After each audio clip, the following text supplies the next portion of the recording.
Form ભરવામાં જોરદાર ઉત્સાહ। વડોદરા જિલ્લાના ડેસર તાલુકામાં સ્થાનિક સ્વરાજ્યની ચૂંટણીને લઈને ભારે ઉત્સાહ જોવા મળી રહ્યો છે। તાલુકા અને જિલ્લા પંચાયત માટે ઉમેદવારી ફોર્મ ભરવાની પ્રક્રિયા શરૂ થતાં ઉમેદવારો અને સમર્થકો મોટી સંખ્યામાં ઉમટી પડ્યા હતા।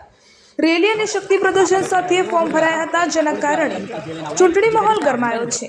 ઉમેદવારી ફોર્મ ભરવાની છેલ્લી તારીખ 11 એપ્રિલ છે। કુલ મળીને જિલ્લા પંચાયત માટે 2 અને તાલુકા પંચાયત માટે 16 ફોર્મ ભરાયા છે। યુવાનો, મહિલાઓ અને નવા ઉમેદવારોમાં ખાસ ઉત્સાહ છે।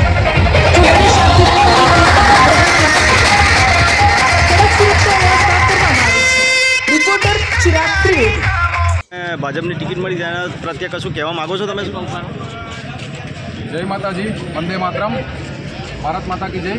आज रोज डेसर तालुकाने જે જિલ્લા પંચાયતની સીટ અને 16 તાલુકા પંચાયત સીટમાં ભારતીય જનતા પાર્ટીના વરિષ્ઠ આગેવાનોએ જે પણ કાર્યકરોને ટિકિટ આપી છે તે સમગ્ર 18 સીટ જીતીને લાવવા માટે અમે બધા સૌ કાર્યકરો અહીંયા ડેસર ખાતે એકત્રિત થયા છે અને સૌ કાર્યક્રમમાં ખૂબ ઉત્સાહ છે અને અમે બધા ભેગા થઈ અને 2 જિલ્લા પંચાયતની સીટ અને 16 તાલુકા પંચાયતની સીટ જીતીને લાવીશું।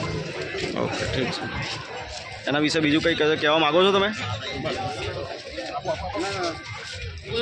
તરફથી તમે કશું કહેવા માગો છો? કશું જો ભાઈ, ભારતીય જનતા પાર્ટીનો એક વિશાળ પરિવાર છે અને ટિકિટ એક હોય છે। બધા જ અમારા કાર્યકરો સક્ષમ અને લીડર છે।